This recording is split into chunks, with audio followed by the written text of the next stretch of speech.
Hey everybody, looks like it's time for another Noyz Boys. This is our second fancy schmancy episode. It's got myself, it's got Alex, and it's got Mr. Joseph Robert Buckley. Hell yeah, people. Yeah. Still hasn't released his podcast he talked about at the end of the last episode. That is because I accidentally stubbed my toe. I got out of bed. Listen, people, I have a good excuse. I hurt my foot. I stubbed my toe. I have been on the mend for the past week. I've been sleeping. I've been eating. I'm just trying to live my life the best I can. Joe has been sleeping and he has been eating. Yes, yeah, and that's all I've been trying. That's all I can do at this point. So today, me and Joe, I know I told Alex we were going to open up with Minecraft, but I'm just not going to do that. Threw him a curveball. Oh, okay. We went to Walmart to get something. My cat food, like cat treats or cat whatever. Stuff. And when we were there, I heard this funky beat playing. I was like, "Oh, Joe, are you getting a phone call?" And I was like, "No. My phone call is Megalovania." No, fucking course it is. It is. Can you guess, Alex? Can you guess what his text message ringtone is? Is it the little like heart noise that plays in Undertale? No. I'll give you one more shot. If it's, is it the little shing that Sans eyeball makes? No, your guesses are bad. Oh, it used to be the Metal Gear Solid thing, didn't it? Yes, yeah, it did. And then I used Yoshi. Yep. So there was a funky beat playing, and then Joe's like, "Oh no, that was my alarm clock." I looked at the time, and it was fucking 1 p.m. I wanted to make sure I would get up. I wanted to be active. I wanted to be fresh, showered, ready to go for the podcast. Yes, Joe is showered. I can tell you that right now. Yeah, and I'm shaven. There's no, well... Mostly shaven. He's got a little bit of a bubby beard. It's kind of funny. And some of my chest, too. I gotta shave that off. I haven't got to that this week. And speaking of chests, you know what does have chests, Alex? What, Ted? I think Minecraft has chests. I don't think I think you make a chest and put shit into it. I don't think it actually just has them naturally. So I played Minecraft recently. The last time I played Minecraft was when the Nether got added. So Halloween of 2009, 2010. About a decade ago. And did you know that they got birds in Minecraft now? Ooh. Do you know they have bees in Minecraft and they're fucking adorable little cubes? Yes, I found one, and I brought it to the top of a mountain by using a flower on it, and I hit it with a wooden sword, and it attacked me, and I fell off and died. Yeah.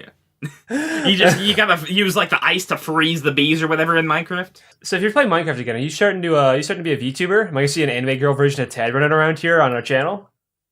I genuinely thought about it for April Fools, but I did not get started on it fast enough. I genuinely was like, oh, I should make funny anime VTubers for me and Alex using the Fursona characters that we use every April Fools. But then, I looked at the clock and it was already March 29th, and I was like, oh. Well. The clock was too fast for me this time. Yep, I've been spending, I'm getting a little ahead of myself, unless that was all of your Minecraft goofs. No. Okay, so you're playing Minecraft. Fucking, did I talk about this game called Valheim? I've heard it mentioned, but I don't know anything about it. Okay, let me explain this little game. So this is basically Viking Minecraft. Now, I picked this game because it was on sale. Minecraft. Oh. Yeah, it was on sale, and I thought, why the fuck not? It looked a little different, where Minecraft is first person, you can dig and build basically anywhere. This one's I don't want to say more grounded in reality, 'cause it's still very fantastical, but more grounded in just its mechanics, I guess is what I'm going for. When you cut down a tree, it doesn't just explode and the rest of the tree just floats there. It falls over, right? Shit like that. But when I played this game, it managed to piss me off in the intro so fucking much. Let me explain. Now, you've played Minecraft just very recently, so you already know what I'm going to say. When you play Minecraft, you gotta build like a little storage chest, or a little house. You make a little makeshift one just to get through the first night and sleep to pass time, right? Yeah, you get that dirt house, and you live there, or you go into the underground, and then you get killed by a monster. Yeah. And then you gotta get started on the cat grinder, the cat grinding machine. The cat grinder. Yeah. Yeah, everybody has a cat grinder. Oh, that's right. People do that in Minecraft. Yep. Where they set up conveyor belts to get resources and stuff. Yeah. So here's this game pissed me off. It has fucking Hunin or Munin, it's one of the two birds, shows up and he's like, hey buddy, here's some tips for how to play and shit. He tells me to go like, build a campfire, build a little like bed, and build a little work station and shit. Basic shit that you do in case you never played Minecraft or something. It's a nice little tutorial. Except it doesn't actually tell you what you're supposed to do. Let me explain. So I wanted to build a little workbench to make more shit. That's the first thing you build in Minecraft as well, is those little fucking work cube, right? When you build it, you build a little table, put it down, it says, and you want to use it, it says, sorry, but this workstation needs a roof above it before you can use it. I thought that was really weird, but whatever. So I just start chopping down more trees, and he's like, hey there, buddy, night's approaching. You better make a bed and sleep. I'm like, you know what? That's a good idea, Hunin and or Munin, whichever bird it was. I forget already. I better make a bed. So I fucking just beat the shit out of some random little gremlin things, kill some like bears, kill some fucking some more trees, just punch trees to death. So you're doing what every single one of those mobile game ads is, where like you fall into the water, you rush up on an island, you pray to the Buddha statue, and you punch a tree, and you like punch a rock, and then you like go and rob a bank, and you come back out with the money. My mom is better than my dad. Have you seen those? It's like my mom level 9,000. No, me level 3. That would be my dad level 0. That's why she cheats on him. Sorry, Ted, but the game's gonna stop you from doing that because I go put the bed down. Sorry, this bed needs a roof above it. I'm like, okay, fine. So I go chop down 20 more trees, build like a little fucking one wall and a little roof above it. Okay, fine. Let me go sleep in the fucking bed because it's getting dark. It's getting hard to structurally supportive. Yeah, it's getting hard to see. It's getting really dark, like really dark. So I go to sleep. Sorry, but this bed is too exposed for you to sleep in. I'm like, okay, asshole. So I go in the pitch fucking dark night, just start punching more fucking trees and these little fucking like tree gremlin guys who keep trying to fucking touch my ass. And keep kicking them in the face. So I'm just beating the shit out of monsters and getting all this fucking wood. I build a little shitty makeshift like crack shack that isn't even like a fully it's crack shack. I want to point something out is that I don't make the full wall because it's too much wood. I can use one wood to make a half wall, so it's not even like a full building. It's just like a dilapidated fucking shack. So I make this little shack, and I put one roof above the bed, and just in case, one roof above the workshop too, because fuck you, I still remember what you did to me. I'm like, okay, finally, it is super dark. Without my torch, I literally cannot see. So I go sleep in the bed. Sorry, but this needs a campfire for you to sleep in it. I'm like, are you serious? You just keep adding more to it. The Goldilocks. I'm like, ooh. So I just, and I haven't played it since. Yeah. Technically, tenants are also supposed to have carpet in their house as well, so you probably should have installed that first. Legally, they're entitled to carpet. It just keeps adding more fucking shit so I can go to fucking do a time skip. It's so irritating. Yeah. Well, technically, you can't eat this porridge. It's too hot. But this porridge is too cold. You have to get porridge just right. The worst part, too, about the campfire is I built a campfire way over there because it was the first thing they fucking taught me to do. So I just wasted all the rocks in the tutorial over there. So I had to go run like 8 miles down one way to look for 2 rocks that I never found. So I just haven't played it since. So time does not stop. Or is it just part of the intro is that time just has to... I imagine, well, because Minecraft time doesn't stop either. You just go to sleep to just speed things up, essentially, and to save if you're playing, like, single player. So, like, I imagine it's the same kind of rule there, too. And there is multiplayer in that game, too, but, like, that is a really rocky start. I did not like any of that, because it doesn't explain that I'm going to need to do all this extra shit, because I thought this was going to be like Minecraft. That's some bullshit. Maybe it gets better, but I'll play it later. In the meantime... what were you going to say, Joe? Oh, I was going to say, I was playing an Itch.io demo. I don't know the name of this game, but basically it's Minecraft with a physics engine. So if I had my phone on me, I would look up the name of the game, but it's interesting. It's not like a game yet, but like you can lay down a bunch of water and it naturally forms like a pool. And like you can, if you chop down like a tree, like you can actually just build like a big tower of wood and it like kind of naturally blobs. It's not like blocks, it's blobs instead. Interesting. And yeah, you can like tunnel into the earth and it makes like little curvatures and shit, and you can throw lava down in it and it goes down. Okay. Yeah. When I was going back and playing Minecraft for the first time in 10, 11 years, I realized I'm like, oh, this gameplay loop is like addictive. You go in there, you make your own little equipment, and then you start going down, you're getting coal, you're getting steel. Apparently there's enchantments, don't know how to do that. And then you find little monsters and the excitement of finding an underground lake is really cool. It's hard to describe, but it's just like there's a bunch of little surprises whenever you're playing Minecraft that keep you engaged in what's going on. Yeah, I got too scared playing it. I got grabbed by the ghoulies. I had to quit. I had to stop in terror. So what I was going to say is... Oh, what were you going to say, fuckboy? Say your funny thing, funny man. Oh, I was going to move on to the next fucking topic, so if you're still on Minecraft, just keep talking. Oh, that thing I was talking about earlier, I was saying something funny about it. I don't even remember. Fine. Next topic! Let me just... Hold on. Professional podcasters doing it for 5 years. Was I talking about that Greek bussy? Is that what I was talking about? I'm interested in that. What? How do you get a piece of that? Well, I've been spending the past, 3 months, just doing school stuff. Yeah, it's horrific. It's awful. Reading all about Rome and stuff. I can understand why those edgy, annoying 14-year-old history nerds would goosh over Rome. I get it now. I could see why they were going nutso over it. Yeah, because Rome's pretty crazy. It's the first of the ancient big culturals. Well, we know a lot about Greece, but Rome was bigger and stronger and faster and had better records. Well, they were like the sequel, I guess. They were and Knuckles. They were Greece and Knuckles. They're the first almost entirely documented civilization that we have, except apparently China. I guess they just don't give a shit about China. No, I've literally never had any history class say anything about China. Well, I mean, they invented some cool stuff too, like bear bile and fireworks, I guess. Well, also China literally invented gunpowder. I think we get to have that on their belt. But I was going to say, the reason you learn more about Rome is because Rome is what inspired a lot of our civilization, because we're a Western civilization. Thus, we're going to focus on the Western one. If you're doing an Asian history class, you learn all about China, because they're Rome is... China to the east is what Rome is to us. The difference is, though, that China's still around. Rome lasted for thousands of years and established, what would be the foundations of, I guess if you want to be a little fartsnippy about it, modern society, because there obviously were countries and nations and towns and city-states and shit before Rome, but they were never as unified and as powerful for as long as Rome was. Rome was not even around for, I think, 2,000 years. It was less than that.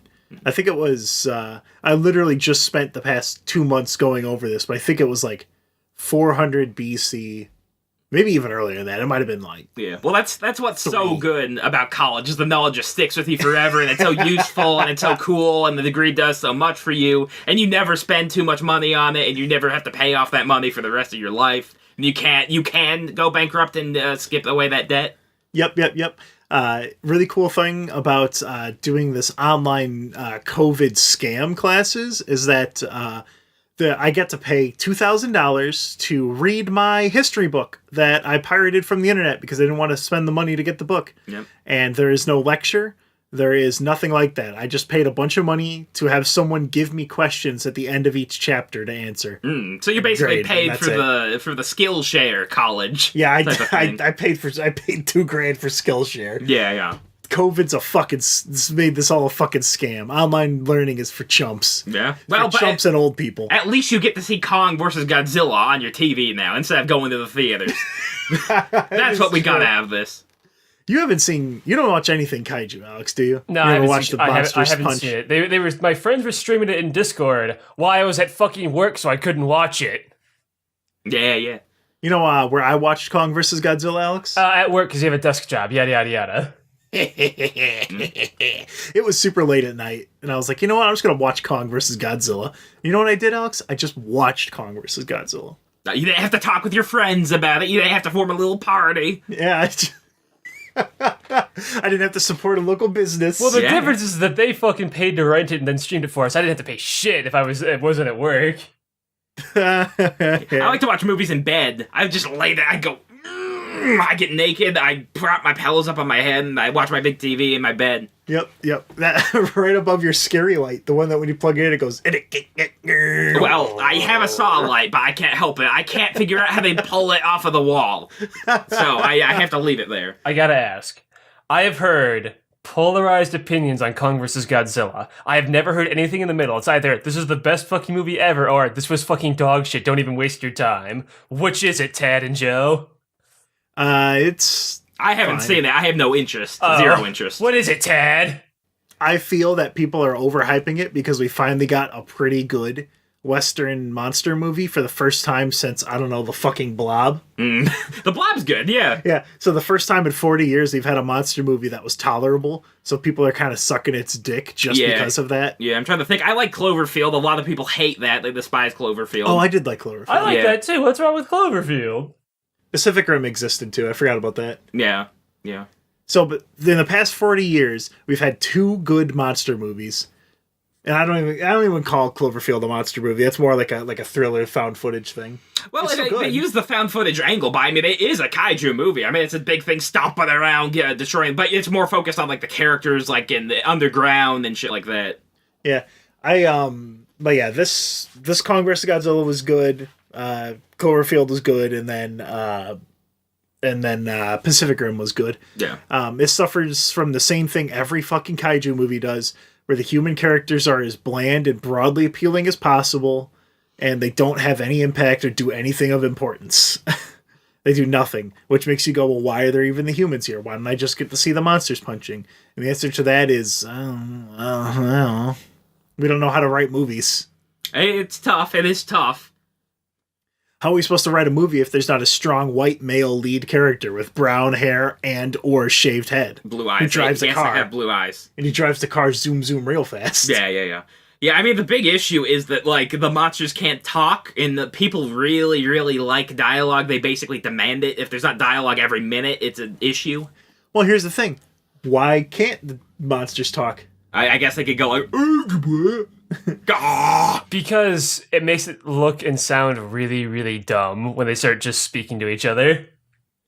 I would have liked Godzilla and Kong to do the thing from fucking, is it Predator? Where he goes, you son of a bitch. And then that one dude and Arnold shake hands and their arms are fucking huge. It's used in that one It meme. could be that. I mean, Schwarzenegger was in so many goddamn action movies, it could be anything. I don't remember if that's from Predator or not. I think it's from Predator. That could be from Cobra, that could be from Joe does know his Kindergarten Cop. Predators. Yeah. Kindergarten Cop. Yeah. But my favorite Schwarzenegger vehicle, Kindergarten Cop.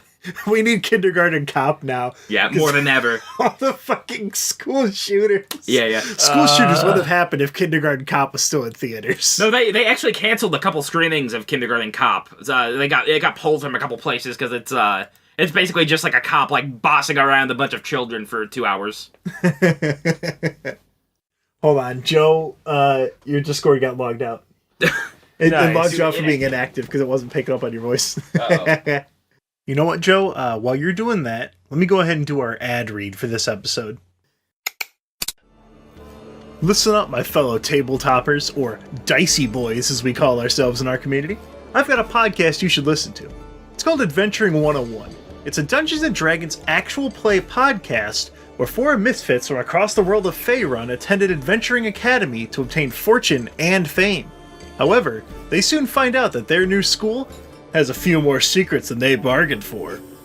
The cast consists of 4 students of the realms, Kazuma and Luna the Dragonborn, both with a shared past, Marin the amateur zoologist, and Bright Claws the wacky tabaxi.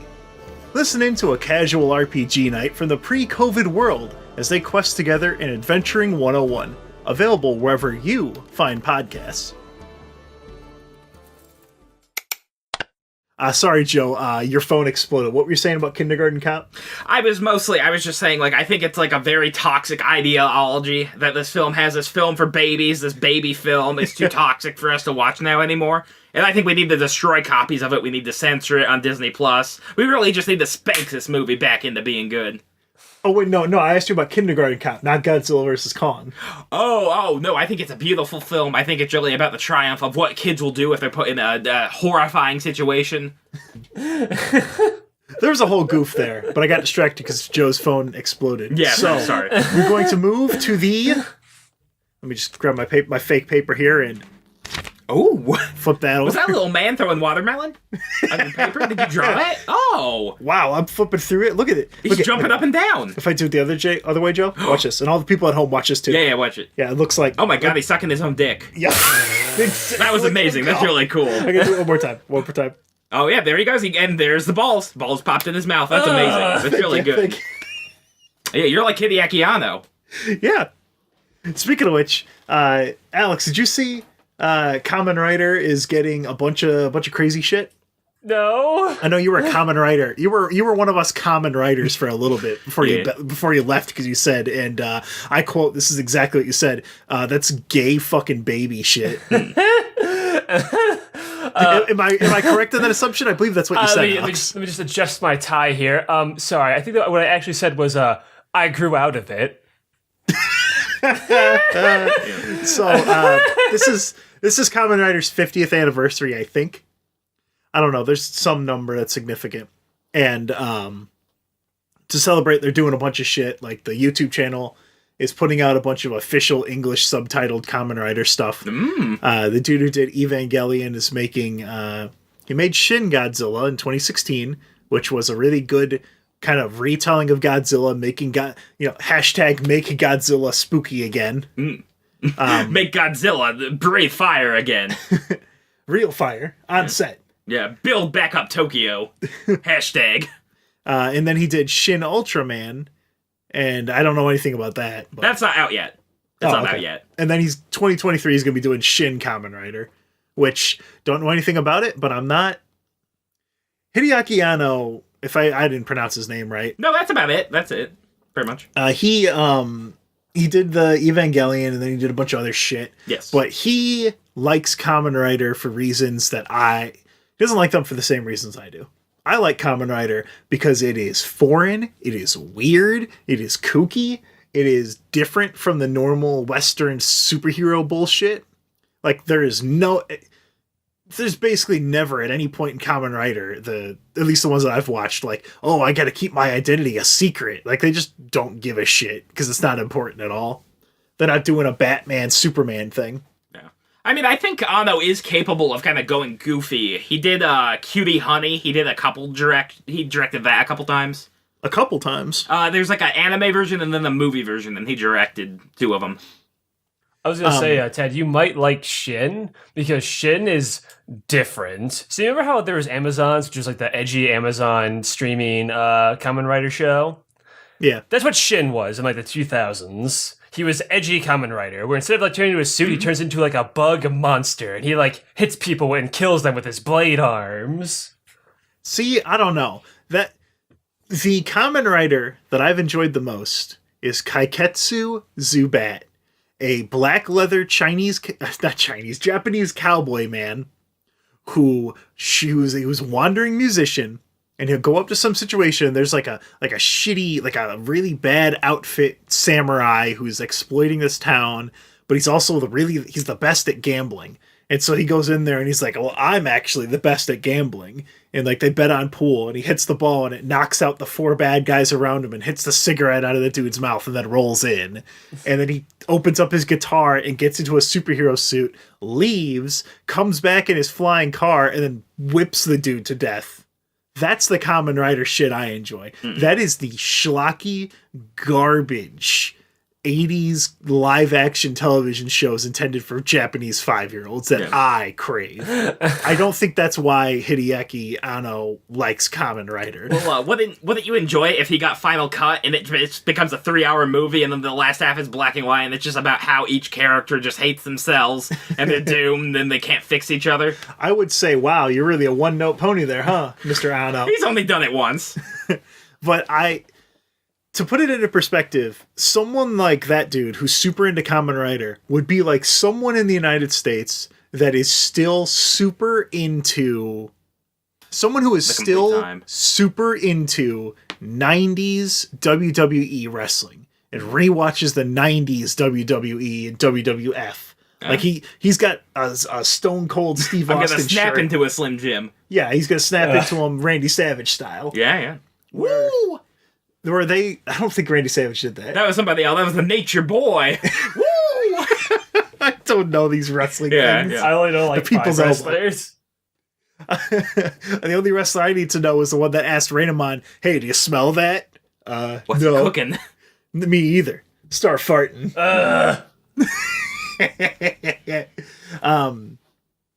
Anyway, you want to talk about $1 Million Extreme? Ooh.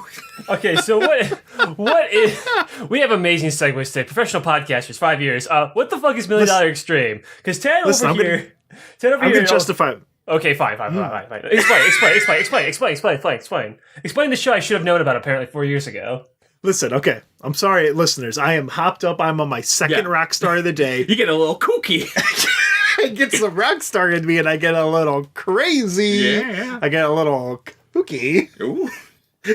Joe shuts the door. I go and I open it back up. Yeah. Settle down, Sam. Okay. All right. So, $1 Million Extreme is a show, entertainment, collab, whatever, by actual Nazi. Well, Yes, actual yeah, he race. is. Oh, he's a full-on Nazi. Yeah, so he does it with a layer of irony, but yeah, he is, basically, yes. So it's a man who is a Nazi. Okay. He has, every now and then, he will have a fucking really, really funny sketch. And then you're like, oh, dude, this is great. I want to see his other videos. And then it just kind of... He goes off the rails. It's you know how like there's that thing where it's like, hey, know how to separate the art from the artist. Well, the art that this artist makes, every 1 in 4 will be really funny because it will touch on certain aspects and certain things that no one else will say. But then you learn more about the artist and you're like, oh no, so this isn't, it's still ironic, but he does hate women, and he did film a skit with Adult Swim producers by having people dance around and say Jews rule. Yeah. RULE. And have them all dance at the screen and just say Jews rule. Yeah, and there were also Nazi ruins in the background, those upside down ruins. Yeah, so he never ever shuts off. So you can have this is my limit. I have 40 minutes a week that I can watch their content before it's too much, and I go, okay, I cannot keep the art separate from the artist anymore. I have to bail out. Yeah. So well, the thing of it is, I was going to say, $1 Million Extreme is not a thing anymore. That's been dead for the past 4 years or so. They got an Adult Swim show called the $1 Million Extreme World Peace, and what really sunk them was the subreddit.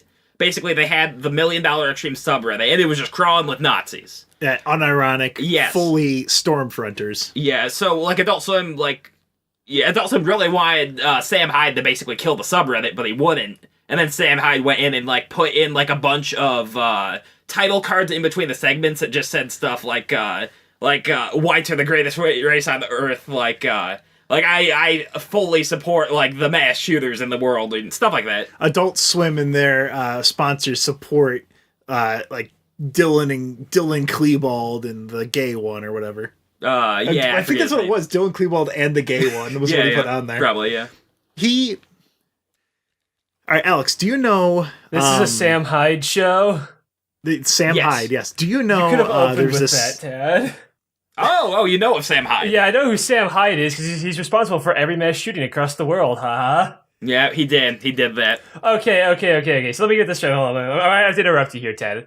You guys could just open with that. All right, so you're telling me that 40 minutes a week you decide to watch Sam Hyde's racist propaganda? Yes, because... Fuck, there's one that's called, it's $1 Million Extreme Knife School, and that shit slays me. This dude just walks over, he's like, I'm a cool guy, I'm a pretty nice guy. And what if you're walking down the street and you see a senator, or the Bank of America CEO? You could just walk over, and you could just stab them. And he comes out with like this fat suit, he's like, here's 3 words to describe me. Bulletproof, untouchable, godlike. You know what I hate most about you little pussies? Everything. Don't come up and stab me on the street. Don't come up and stab me at my house in Connecticut or when I'm on the streets of Washington, D.C. And they just comes over and is like, hey man, your shoe's untied. He just goes over and he pretends to stab him. And it's... Yeah. I mean, what $1 Million Extreme does best is that they have kind of like a nihilistic kind of world of what things are kind of going towards in terms of technology and just kind of like the future that I like. there's so much funny shit that he does, but he never ever turns off his edgy 14-year-old persona that he grew. Yeah. He never stops doing like the Holocaust, Jews, fuck women. He never turns that shit off. Yeah. I believe he donated about $50,000 to the Stormfront website. Jesus. Yeah. I think he might not be ironically a Nazi, Tad. I think he might just be a Nazi. The way that he presents it will have this irony factor to it. It's hard to put up with it. Joe, how much money did he donate to the Stormfront Nazi website again? $50,000. So, Yeah. Tad, I think it might not be irony. I mean, Alex, you're literally not listening to me because I've said it 3 times now. But yes, he is a Nazi. I don't support his views, but he makes really funny videos 25% of the time. Which is what I said at the start of this whole segment, because I know I'm going to get canceled for saying I watched the Sam Hyde video. Yeah. And you kept trying to bait me into saying that I'm a fucking racist. Well, Joe, so this podcast is mine and yours now. Okay, yeah. Well, it's like with Anthony Cumia, like off of O&A. Like Anthony's a straight up racist. He has been, but he used to temper it on the radio. And he's funny. He's a funny guy. So basically, you could be listening to O&A, and he would be doing some funny impressions, and he would be doing some funny voices, and then he would go into how black people do 54% of all crimes. Yeah. It's like listening to your grandpa tell a really funny story, and then your grandpa drops like a hard R, and you're like, oh, that's right. Yeah. That's right. That's what my grandpa does. It seems like most people are just kind of damaged, and you have to learn to live with them. It's great. I can watch Boys Ball is a skit that he did that was really fucking funny. Where it's not funny. It's just like 2 people in like baseball league outfits just destroying like a television. He does these artsy fartsy bullshit things that I really like. He has an amazing sense of editing. He edits them really, really good. It's very hard to describe because it's like, it really is like telling someone that like, oh, I read this really funny article on the Stormfront, you know? It's, speaking of which, I don't know if I mentioned this on the podcast before, but when I was doing research for Joe's trial, I was looking up Amy Schumer bits because Amy Schumer has been accused and is like 99% pretty sure that she stole jokes from previous comedians. She's a big joke thief, and there's a big emphasis on the word big in that instance. Yeah, she's been... There's too many coincidences. No, not with that. She's a bigger... big. No, she's not, Joe. Big. She's You're thinking big. Of someone else. No, Schumer? Schumer's fat, too. too. We're thinking of someone else, Joe. Anyway, Schumer as I was saying, I was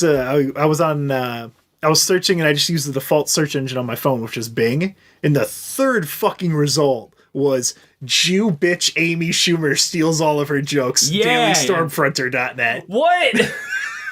Yeah, that's the third result whenever you look up Schumer steals jokes. On Bing. Yeah. Because Bing doesn't care, Joe. Yeah. I thought their mom's skit was really funny. That one was one where basically they just hired a bunch of like actresses to come out and be their moms. And, like, they basically found out that the boys were talking about them in a chat room. But then it just veers off wildly, and they just start, like, talking about the actual women doing the sketch. It's kind of Andy Kaufman-esque. I don't know. I know you don't know who that is. Oh, yes. But he's another person. He's another person that, like... He went on Saturday Night Live, and... Was it his audition? Was his audition? His audition. That was how he was putting himself out there. So his audition for Saturday Night Live, back when Saturday Night Live was known for being like funny and watchable, was he stood up there in complete silence with like a vinyl player that was playing the Mighty Mouse theme, and he wouldn't say a goddamn word. Like he would get ready to say something and stop, and then go back to sitting. Like you remember that video where the guy's dabbing to Johnny Cash's Hurt? Yes. And how he like stops sometimes, like, wait, not yet. He was just doing that, and he would just sit up there, and then when it goes, here he comes to save the day, he would, like, mouth it, but not actually sing it, and then go back to doing nothing. And people didn't understand what he was trying to do. Well, and this was in 1980s primetime TV. Yeah. Back when you had, like, fucking Knight Rider on TV. Yeah. So, and then when he was on Saturday Night Live proper, one of the skits was, it was a dinner party, where they were supposed to talk about like going to smoke weed or something, and he would not respond to any of the jokes. He gave them nothing, and he got one of the people so mad that they started fighting live, because it used to be Saturday Night Live. It's the type of humor is problematic in that Andy Kaufman was just kind of fucking over this other dude and just trouncing on him. And just like how $1 Million Extreme is problematic because he's a fucking Nazi racist who hates women. No, I'm curious about how did this guy get hired if his audition tape was that bad, though? Bad. The people who understand humor realize that Andy Kaufman's fucking hilarious. That's not it. The reason why he got hired was because he was in a sitcom called Taxi, and that blew up. He was going to be basically the next star, and he sabotaged all of it to make you the joke. You, the audience, were his joke. Okay, so they didn't understand the goof at all. They just went, "Oh, this guy's a funny whatever." Yeah, he was big. He was big at the time, and yeah, he self-sabotaged. Like he would have been a millionaire if he would have just played ball and done the shitty sitcoms and the comedy that he had no interest in. It's weirdly comforting to know that Saturday Night Live has never been good at seeing humor or jokes or anything. That's there were probably some writers on there who liked him, but in terms of him actually appealing to the suits, never. No. Anyway, yeah, $1 Million Extreme, Sam Hyde's a racist, but that video where he's firing a gun in his car, and it's live, and it's just recorded, it's him committing 7 felonies, is really fucking funny. Yeah, there was one where he was doing a charity drive for, like, some Loot Crate stuff he got, and he's just throwing garbage out his, like, moving vehicle. Donating it back to the people. Yeah. It's 40 minutes in a 7-day period, that's all I can handle. I'm like, okay, I can't handle Sam Hyde anymore. I'm out of here. Sam Hyde reminds me of like an edgier version of Eric Andre. Yeah, that's basically what he does. He makes you the joke. I think he tries to do that. I don't know if he succeeds. Yeah. Who was the other guy that used to be part of his crew that you showed me a YouTube video of where he was just making fun of, he was just like bullying people and calling them names in the street? Oh, that's a guy named Frankie Hassel. So basically, Sam Hyde has an issue where he drives people away from him. Everyone who works with him creatively ends up leaving after about a year or so. So he has to skew younger and younger and younger towards people to be in videos with him. And Frankie Hassel was a guy who was in some stuff with him, and he got big on online because Boogie2988 ended up firing a gun at up in the air because Frank Hassel just showed up at his house and kept screaming into his door that he should come out and face him, you pussy. Yeah. You big fat pussy. That's the level of people that associate with Sam Hyde, is just people who get banned off YouTube because they're obnoxious and not funny. Yeah, Hassel is not allowed on YouTube anymore. The people who unironically get banned to BitChute. Yes. Yeah. He is they part enjoy of the it on BitChuters. BitChute. Fucking the guy who made Earthworm Jim, I followed him on YouTube for a while because he had a fun podcast where it was him and a couple other like Christian conservative Hollywood people. The PragerUs. And then he just got like super into like super fucking far right, and his YouTube channel got banned because he like was going anti-mask and stuff. Oh, yeah. That's happened to the Loveline people. Both of them are nuts. Drew and Carrie or whatever his name is. Loveline. It was it's a funny like radio show from the 1990s, and people would call in and like ask sex questions to a doctor and a comedian. Okay. And yeah, both of them are pretty far right at this point. They're just old. No. They don't understand what's happening. They don't understand the world. Yeah. But yeah, Adam Carolla is still kind of big in the podcasting world. Dr. Drew's kind of a nobody. Went back to being a doctor. Yeah, went back to being a highly successful doctor who gets paid hundreds of thousands of dollars a year to fix people's knees. Well, yeah, it's $1 Million Extreme. Yeah. No. Yeah, I stole all his premium content. You gotta pay $5 a month to watch him now because he's not really allowed on YouTube. I was gonna ask if he's even still here, considering his associates. Nah, he's on all those alternative websites. Yeah, Gumroad. Yeah, but you know what is on YouTube? And I've watched 6 hours of a guy reviewing every single Simpsons episode from the very first one to the most recent, as of like March 15th or something. Yes, the scary ones, the scary bad ones. And that video was a trip. I don't remember his name. I think it was like Red Toa or something. But it is a really good example of how not to do a 6-hour-long YouTube video. Put you to sleep. I guess he's some big name animation YouTube guy. I don't know. I don't know those kind of people. Yeah. I don't care about animation on YouTube. It's a it's a bad idea to try. You're never gonna make money. Oh wait, you could be like one of those like standy people with like your hands on like your hip and with explainy hands. In defense of pedophilia. Yeah, the drinking. Oh no! I'm gonna have to make a follow-up video on this in a podcast episode. In defense of Tad saying that he watched a Sam Hyde video once. That same dragon came out in defense of the Zoosatum leaks, like just people torturing puppies sexually, and he was defending one of those guys. He defended that? That's fucked. Yeah, he said it was all fake. All the chat logs were fake. The hundreds of hours of chat logs and evidence was fake. Yes. Karo the wolf would never do such a thing. But I thought he said he was done with the fucking community because he just got pulled back in. Now he is. Yeah, I think he's done now. I guess it's time for one last job. Yeah. War was never an answer. But so that Simpsons video, the first I think there was 30 something seasons of The Simpsons. 32 now. It's renewed up to 34. After season 10, he never said anything substantial about what the episodes were. He just said, and he just kept doing I hate it so goddamn much. 6 hours of just going, ugh. Yeah. This one's bad. And it's like, dude, okay, what is the point of this fucking video then? For you to say this episode's bad, this one's bad, this one's bad, this one's bad. Why are you doing this then? Yeah, he probably shouldn't have done it, but the issue is The Simpsons in its prime is some of the strongest comedic writing on TV, and it just nosedives so hard. It's garbage. It's just unwatchable garbage. I can't do that. Like, it's like watching your child die in front of you. I can't. I was gonna say, you sent me that video and I was watching through it. I know exactly what you're talking about. After season, I think I chimed in. Like, you sent me a timestamp of, halfway through, so I just watched, the last half. And it legitimately, it's just this episode here, that was, season fucking, 24, episode 8 is it's a pretty whatever episode. Anyway, moving on to 29, it's pretty mediocre. I don't really I guess the Treehouse of Horror was okay this year. No, he hated the Treehouse of the Horror. Oh, did he? Yeah. Yeah. But he goes on. The only substantial things he said were how bad Marge's voice actress gets over the years, where she just loses control of the voice.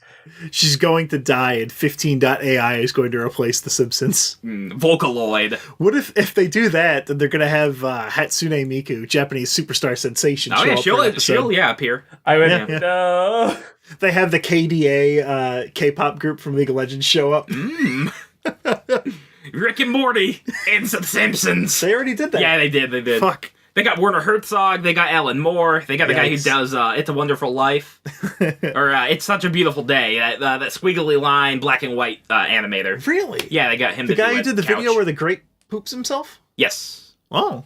Or no, not that. That's ADFC or whatever. No. I'm talking the band TV commercial thing. No. Yeah. The one with the band commercial with the Ninja Turtle? No, there's a spoon in my ass. Or, yeah, my anus is bleeding. My anus is bleeding. I remember that video. Yeah. Now, if you want to see an example of how to make a good, very, very long video, a guy I follow, ZestyTF2, made a video called 12 hours of talking about payload_badwater. And it is 12 hours of him waxing philosophical about everything about Badwater. He opens it up. I'm like, okay. How are you going to do this for 12 hours, my man? The first hour is just talking about how it works as a map compared to other maps. Then he goes, okay, would you be able to do different alternatives of it? And he starts talking about the other ones. And then once he gets done with game mechanics, he just starts waxing philosophical about what the tunnel in Payload Badwater is like, about how it's like the birth canal. It is wild. Now, I know what you're probably thinking. This probably sounds like Xavier Renegade Angel, where he's just going on about Badwater, but it's seriously really good content. It's 12 hours. I was engaged all throughout. He did not stop repeating himself.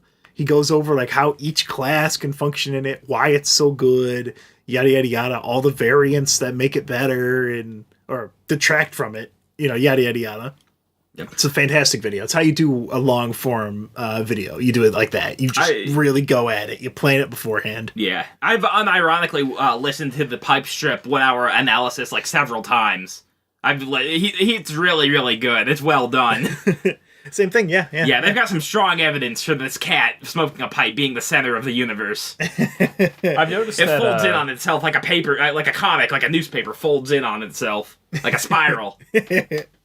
But I've noticed Golden that these ratio. long-form videos are getting way more popular on YouTube nowadays. I started seeing more like 40-plus minute videos on just like an analysis of this show, this game, this thing, or also really popular like this individual and like a 1 hour like drama session for somebody. Like I went down this fucking rabbit hole about like YandereDev the other day. Oh, that dude's kind of... I don't know what's going on with him. I haven't watched any of those. He's got a big nose. I know that. His nose is weird. He got the cum chalice. Yeah. I didn't follow that game. I didn't like give a shit about it. Though I actually do remember his fucking post on 4chan fucking ages ago. I actually remember seeing that. Yeah, because it's like Hitman with like anime girls, right? It's basically just Hitman with anime girls, yeah. He has all these big dreams and aspirations, but like every indie dev with big dreams and aspirations, there's no way he could possibly do any of them. It's this... I don't feel like stealing their thunder because it's been talked about to death, but I just... it's very interesting how... The biggest obstacle to this game is the game's creator, where he just wastes his time playing video games and having sex with this big sex doll that he bought with Patreon money. Oh, no. Well, that seems sensible. I mean, if you don't have to go out dating, if you don't have to... It's research. It's research. Yeah. If you don't have to spend all your dev time dating and, like, trying to find the right one. And bettering yourself. Yeah, exactly. I want to chime in, though, about the sex doll thing. I thought it was really, really funny. Was a YouTube comment making fun of him, where one guy said... Okay, so there's a post that he made on the doll forum about how, like, the doll is, like, breaking down a little bit and yada, yada, this and this. Yeah. The joints. Yeah, she got bad joints. The joints and shit. But a YouTube comment said, "These dolls are built to last 10 years. This motherfucker took it to Pound Town so hard he broke it in a day." Yeah. He's like the Energizer Bunny. He just keeps going and going and going.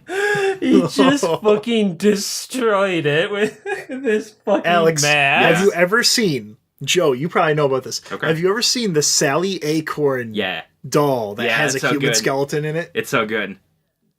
Holy fuck. Yeah, now what that is, it's not a skeleton, it's wood. It's crafted out of wood. And he did it as a skeleton to basically give it the right proportions while he's fucking it. Doesn't he have like a wife and kids too? Huh? He has like a wife and kids, doesn't he? Yeah, I think so. I believe so. Yeah, he's not that strange of a man, apparently. He works at NASA. Yeah. I would love to do like a X thread like green text. It's like a horror story, a creepypasta where it's like go get your sex doll. Suddenly you find a condom in it. You go raw. That face when. I'm so confused. It's just like some guy sneaking into his room, fucking his doll, and leaving. I didn't know. I thought you were just like stringing random words together. Well, that's how those threads. That's how the green text works. You just say things. Joe, I have been using that website since I was in fucking middle school. Okay, you don't think I'd fit in? Too strange for 4chan.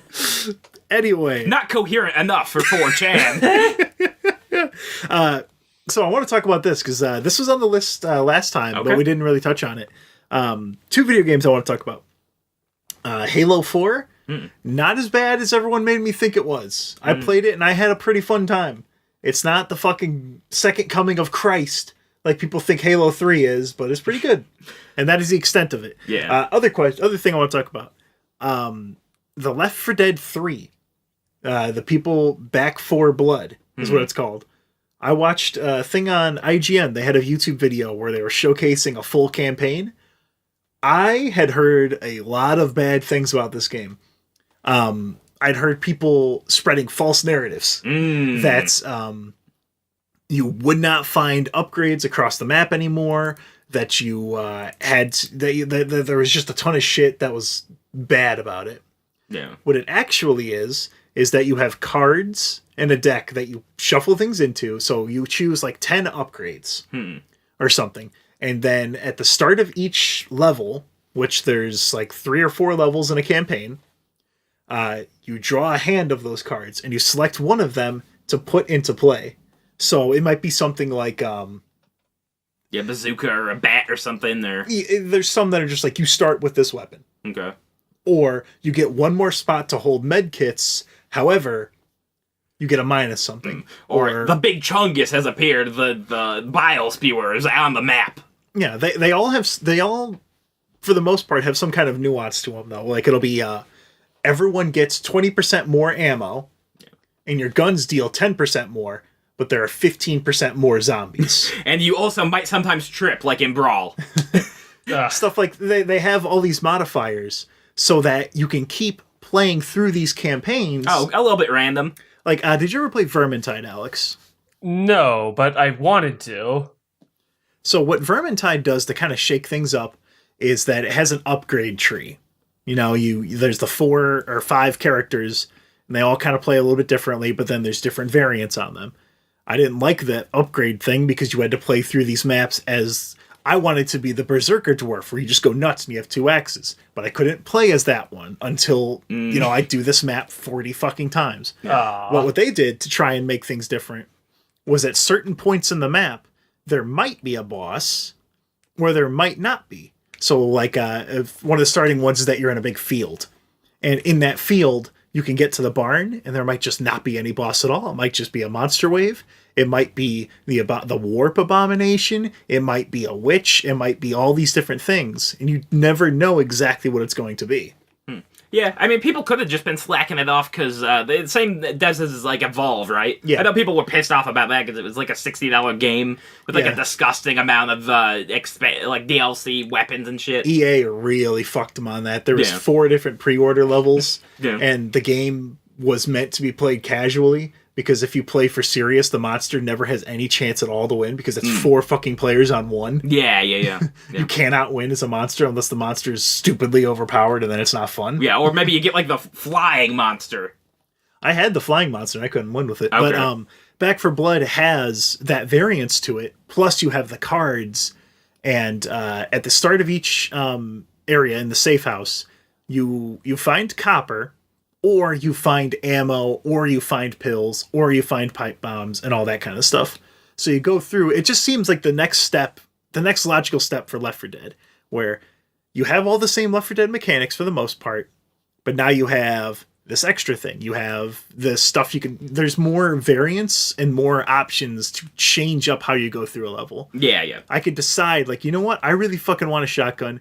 I'm going to use my money that I found throughout this by exploring nooks and crannies and doing all this stuff and doing well in the waves to buy a shotgun because I want the shotgun. It's my favorite gun. You know what that reminds me of? That reminds me kind of what in Payday. Have you played Payday? I played Payday 2 and found out I could not do a silent run until 78 runs into the game, and I was very mad. Yeah. It wouldn't run on my laptop. My laptop basically shit the bed on it, so I never got to play it. Yeah, Payday is... I mean, there's stealthy parts, but it's a Left 4 Dead clone. That's basically what it's supposed to be. You fighting waves upon waves of just a million fucking police officers, apparently, in this fucking town. It's the portions of Left 4 Dead where you are you alerted the horde. You have to defend an area while a helicopter comes. Yeah, which but what happens are my least favorite parts of Left 4 Dead. Yeah, I can see. My favorite parts are just playing with the Steam Workshop and downloading anime characters and playing with people on the server. See, what I was going to say, though, is that there's variance to each map. There's like 2 or 3 different outcomes to make it a little more replayable. But this is obviously before Left 4 Dead 3, so it's a little more primitive, of course.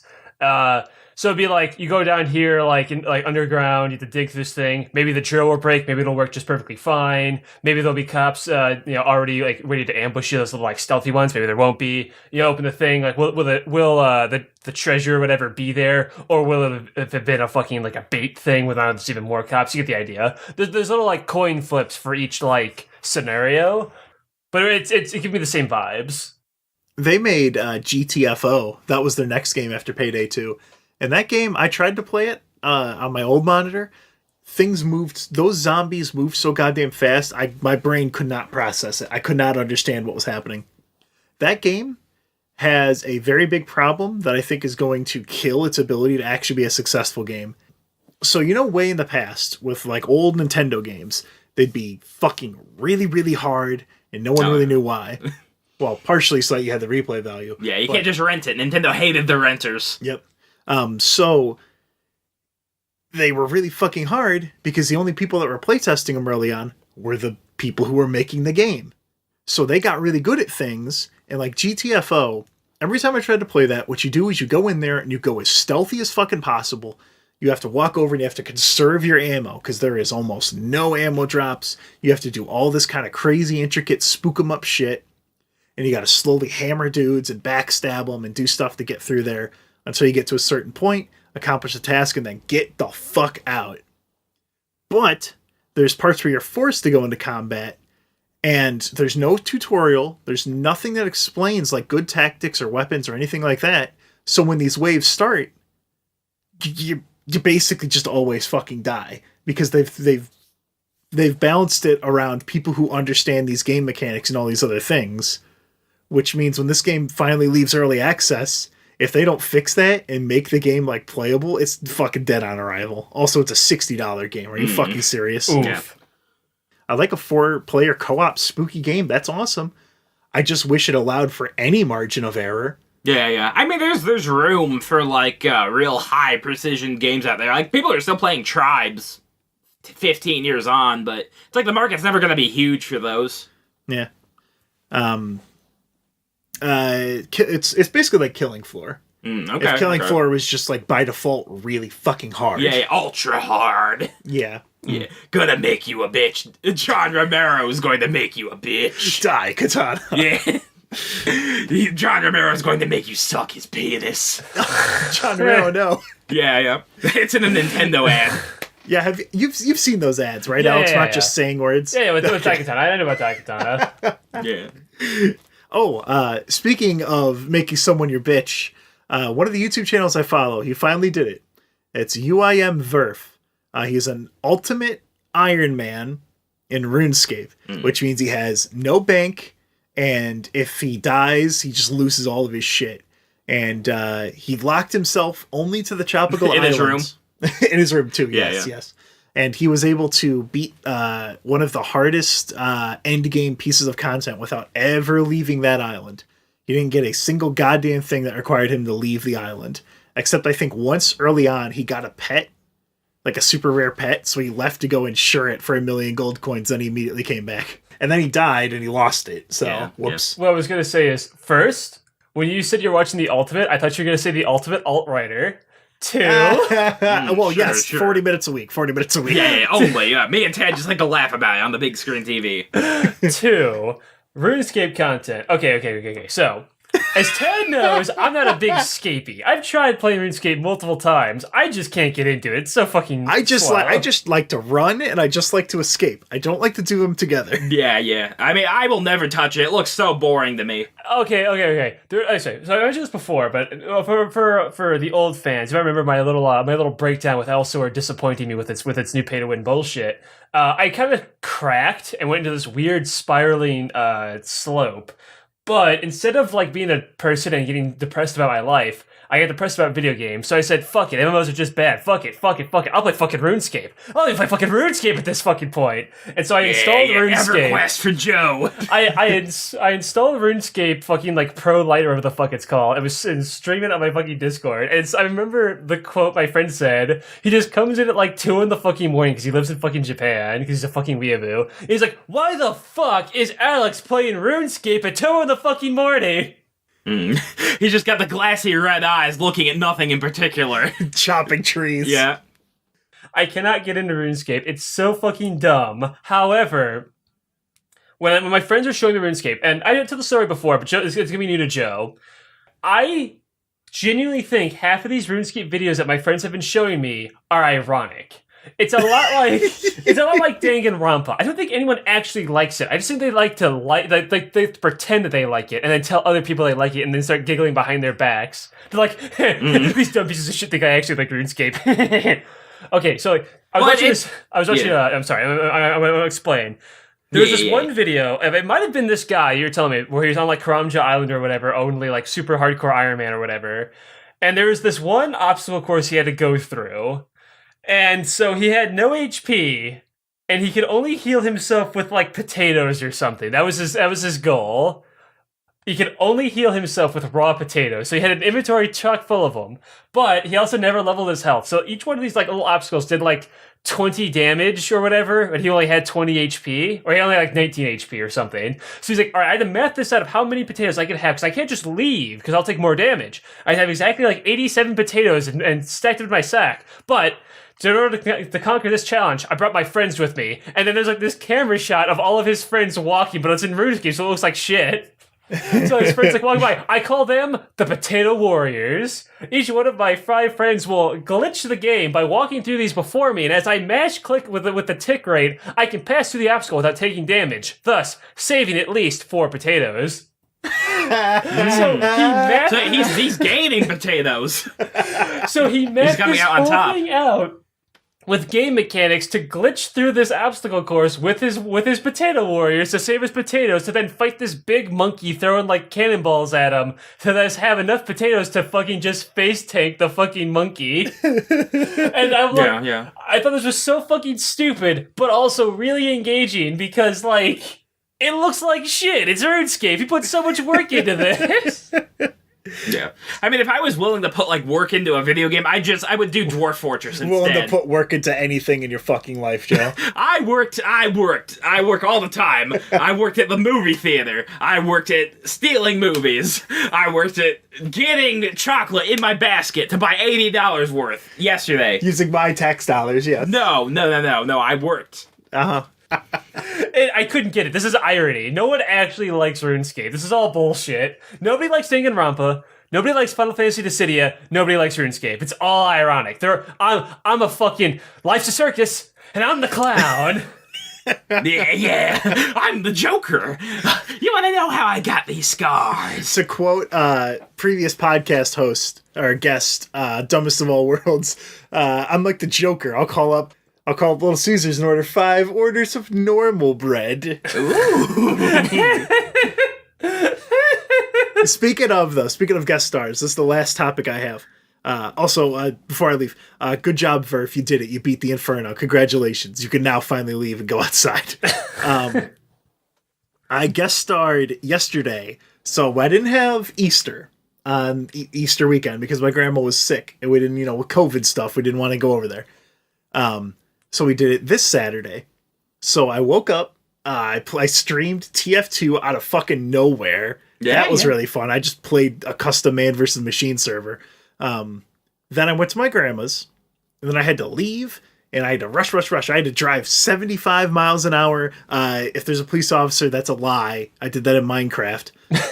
75 miles an hour in a school zone to get home in time to guest star on the Loudest podcast. Because and he was doing an that episode. can't be true. That can't possibly be true. I can be louder than those, but I know in my heart of heart I can be louder. Yes. You shouldn't do it right now. I'm going to put my hand over your mouth. He licked me. Yeah, I'll do that. So I drove all the way back here. I recorded the podcast, and then I had to drive all the way back, and I found out my grandma was really disappointed in me because I abandoned her to go talk funny into a microphone for a couple hours on the Easter celebration. And by the time I got back, they put all the food away. So yeah, just think of Jesus has already been dead for a week. Like, what are you gonna do? You can't really lay the flowers of his grave or whatever. Who the fuck actually celebrates Easter anymore? Like fucking 80-year-olds? Yeah, I celebrate Easter. I get eggs and stuff, and I go, "Hey, Jay, man, you still doing good?" And then when you I like to look at pictures of him on the cross and laugh to myself. Joe, shut up. No. Now I see why you watch Sam Hyde so much. No. So edgy and cool. No, he likes religion. He somewhat likes religion, I believe. Yeah. He likes. Was he also involved in his local government as a national socialist? He may have been involved with the Capitol riots. I don't know. Oh man, someone must have fallen for the Sam Hyde. This is a picture of a man at the Capitol riots that had that picture of Sam Hyde holding the gun. Yeah, that they always use. Yeah. Anyway, guest starring on podcast. Invite me to guest star on your show as long as you're not Sam Hyde or Nazi adjacent. I will come on there and I will laugh and I will clown and I will make merry and it'll be very fun. I'm glad I'm not glad. I didn't say that. I appreciate the opportunity to have broken the law to go home and make funny into a microphone and then had to drive all the way back and then drive back here after it ended. Guesting on stuff is fun. I mean, I've enjoyed it. Yeah, there's no response. I don't have to edit nothing. Yeah. Just think you can put your feet up. I can let my cat just roam around like I can't right now where I had to lock him in the gay baby dungeon. Yeah. that's all I had to say about guest starring. Is just I did it and it was fun. Make me guest star in more podcasts as long as you're not cringe. Yeah. I cannot associate with any cringe Only content. based podcast, please. Only based. Not that based though. No, that would be scary. That would be frightening. I don't. If you're involved with pills of any kind, I don't want to be part of it. Yeah. What about you, Alex? Have you been guest starring in any podcast, bud? No. Have you been putting out the good word there to keep this podcast train going? You've been putting in that effort. No, I've been getting bitches. Sorry. It's cringe. You're cringe.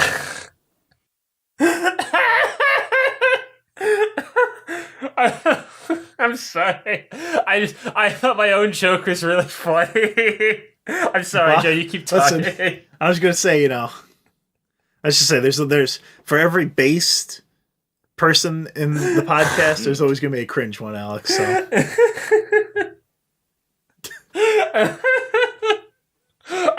I'm sorry, Joe. What were you saying? I'm sorry. Oh, no, I was just saying, what I've been doing for the past month is I just like to lay on the floor. I just kind of stare up at my ceiling. I try to see if there's any spiders maybe up there. If there are, I just kind of take my shoe off and throw it up in the air and try to hit them because I don't want to move. Why do you wear your shoes in your own room? It depends. I'm either naked or fully clothed. Okay. I actually have one topic I want to talk about before we end the podcast. I actually have, because I have this whole list here. I only talk about one whole thing. I want to at least get two. Ted, we gotta monetize this better, dude. We have to hustle these loyal fans. Yeah, you want Alex and Joe on a podcast? You better fucking cough up. Mm-hmm. Yeah. Exactly. You gotta click on my Amazon affiliate link. I only sell. Look at my Twitter post. Underneath it, I have the little vibrator company. Oh, yeah, Adam and okay. Eve. Okay, first off, okay. Tangent. Why the fuck is that in every fucking tweet now? Because you get paid to do it. They PayPal you like $500. I want to fucking just link a funny tweet that I saw on Twitter, but I don't want to do it in the public Discord because it has fucking vibrator ads in it. I don't want to put that in our Discord. Anyway, what I was going to fucking say is, Ted, I already know he's going to have an answer to this. So I'm going to ask Joe. Joe, has there ever been a product that you've seen like being created, right? It wasn't done yet. Whether it was a Kickstarter one or just like, a trailer or something, where like, you're like, but then they said one thing, and you immediately knew it was going to be awful. Yeah, I was looking, I think, at like some like those retro handhelds, they're just like pies, mini Raspberry Pis in like a custom case. And there's some really cool looking ones, there's like some metal case ones and shit. And I was looking at one, I think it might have been a Kickstarter or something. But it basically, I guess it was supposed to be like it's like the size of like an actual Game Boy, an original Game Boy. So it's like it completely defeats the purpose of lugging this thing around. Like it's like I don't have a purse on me. I can't put this in my pocket. What use would any human being have for this? Did it only play Game Boy games? No, it's a little computer. So it's an emulation station that looks like a big fat Game Boy. Oh, okay. Yeah. It had that crappy tiny screen still? It had a big looking screen, but the issue was the whole thing was just too big. What was my answer, Alex? I don't remember. Oh, you would have said, because we've actually had a conversation a long time ago, you would have said something like ukulele, or you would have just made the next the Homestuck video game. You would have just brought that up. You brought some Homestuck related thing. There was something recently where I was really okay. Most recent example of this where I was like, oh, this actually looks pretty cool. And then I see one word that made me go, oh, never mind, I'm done. And that was Magic Legends, which is a Magic the Gathering like tie-in game that plays like Diablo. I was like, okay. And then they said Battle Pass, and I closed the video. 5 seconds later, I went, nope, not done. Yeah, I paused it and put in the comments, I'm not interested in a Battle Pass in a single-player game, thank you. And I just closed the video. See. Oh. Do you want to hear me bitch about my credit card company? Joe, we don't believe that you spent we believe that you spent $85 on Walgreens at candy. But Joe, it says here that you got a salad, and we're gonna charge that back for you. Yeah. So I got an Amazon credit card. It's a fucked up company. I have been dealing with this for probably 4 months. Basically, I keep putting my routing number, my banking info to try to pay it off, and then they just deny it. They reject my payment. And I've done this like about 10 different times, and they rejected all my bank statements from 2 different banks. So instead I paid it off with a debit card. They hit me with a $10 fee for trying to do that. But then, so I bought $500 worth of magic boxes. I bought Jumpstart boxes for $90 a pop. They're going for like $180 now. But because it was like a payment of over $200, like my debit card got denied and they stuck out my Amazon card. So now I gotta deal with these cocksuckers again. Exactly. I gotta call them up, deal with some old lady can barely speak. And now I gotta stay on the phone for 10 minutes trying to give them my debit card number and hit with another fee. It's Symphony Bank. It's the worst, shittiest place you can ever have a credit card at. What bank? Symphony Bank through Amazon. Oh, okay. Yeah, fuck them in their ass. Give me back my $10, you thieves. Jeff Bezos, if you don't give me those $10, I'm gonna bomb your fucking house in Minecraft. Yeah, it's satire. In Minecraft. Yeah, you just say satire in the middle of your sentence, so you can say, like, Jeff Bezos is probably a person you could stick a knife in the back of their throat. Satire, but don't actually do that. My name's Jeff Bezos. Don't come to my house in the Hollywood Palms and knife me in Minecraft. I love the old videos where he would just bother his mom, and he was like homeless and living with his mom, and he would just go and bother her. Joe got on another Sam Hyde thing. He would have videos where he just bothered his mom and harassed her. Yeah. 40 minutes a week, I swear. Yeah. He had like cool songs like "My Mom Is Cool." All right, I'll talk about this one, then Alex continue. You had a video where you just kept saying, "My mom is great. My mom is cool. My mom is awesome. Do. My mom's so great at doing the dishes." He would just harass his mom. He's a 26-year-old man. Yeah. He would be homeless. He'd be living in his car if not for her. My mom is great. She's so cool. 40 minutes a week. Oh, he was backseat gaming on her playing solitaire. You remember that? Fuck, Alex, save me. I'm using up my precious MDE time. Yeah, yeah, he just put pantyhose over his face and pretended to be a robber going through her purse. Ted's gonna ironically go to Stormfront now. Yeah. I'm just looking up what they want to say about Simpsons. No, listen, I just read Stormfront for the articles. Satire! They've got such cool views on media. Okay. They love Hollywood Joe, so much. Alex, get me out of here. What I was going to say with bringing up the disappointing thing was, okay, so I remember a long time ago talking about Yooka-Laylee where I knew that game was going to be bad the minute they said, like, hey guys, we're making this game and we're going to put a DK rap in it. I'm like, oh, oof, this game's going to fucking suck. I called it immediately there. I was in a similar position with Balan Wonderworld. I want to talk about this piece of shit that came out. Now, as people might have known with that video, that the video footage that Tad didn't actually release, but I'm a big fan of Nights into Dreams and shit. I got this big poster right back there that was in the fucking video feed. I actually didn't buy the game. The guy with the knight statue over there and the Sega Saturn, Tad see my Sega Saturn, my precious little baby. Ooh. As Ted knows, I'm actually a big fan of that, of Yuji Naka's old work. And I knew that this game was going to suck immediately upon him in the little like Switch like Nintendo fucking like premiere when they're showing off like how the creation process. When he said, "We're really confident in this game. We even called we were happy Square Enix gave us the opportunity. We even called ourselves Team Balan because we really know this game's going to be good." I paused the video and said, "This game's going to fucking suck, isn't it?"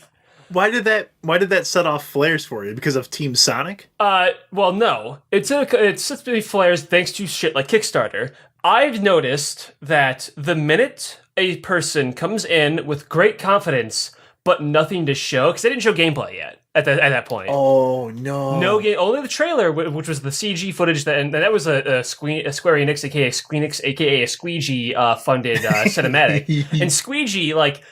Okay, Squeegee's been putting a lot of really bad products out lately. I'm surprised they still have any money. They have a lot of flops lately. Is it just 14? Is 14 the thing that's keeping this company alive? Because like I've only ever heard like 15. I've heard people just were disappointed with that, and then they canceled all the DLC, so it must not have done good. Kingdom Hearts fucking 3. Everyone was hype, then everyone was disappointed with that game. Marvel's Avengers, disappointed, canceled content. Again, bad news about that one.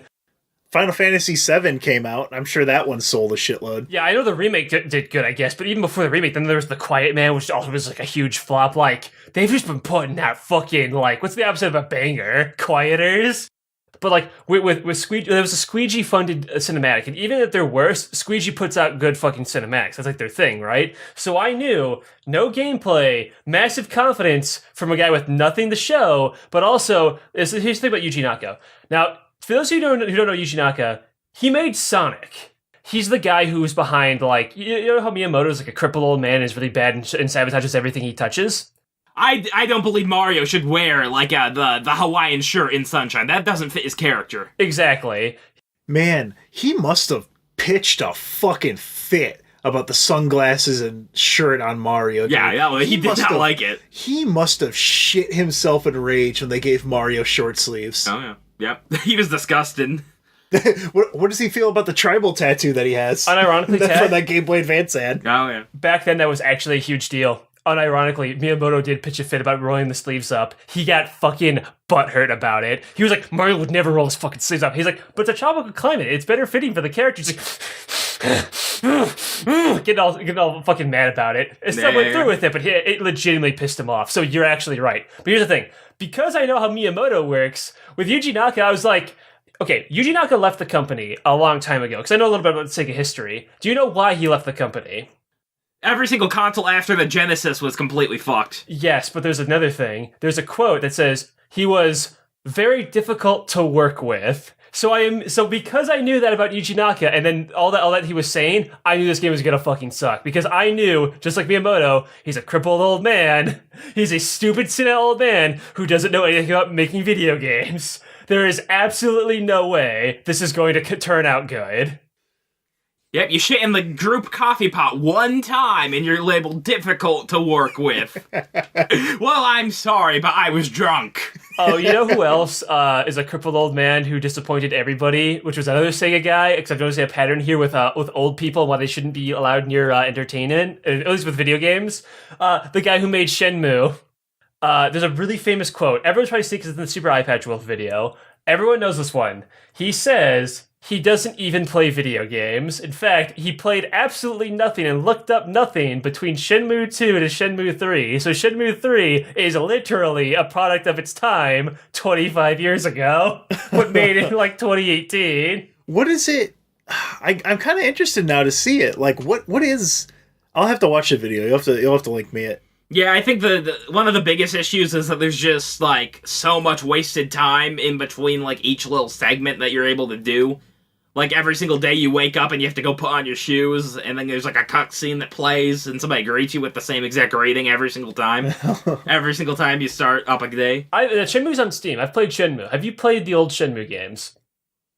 It seems really interesting. Okay, let me explain. Have you played them recently? Because they're definitely like late 90s, early 2000s games. They have tank controls. That's already a big oof, but I can get through that. So here's what you do. How do you move the camera? You hit left trigger, zoom in, then use right trigger to then drag and move the head, and then you can move the camera. You have the first person inspect everything. It's a mix between a third-person adventure game, point-and-click adventure game, and a fighting game. It's built on the Virtua Fighter engine. Now, that sounds like a clusterfuck to you, because it was an experimental game.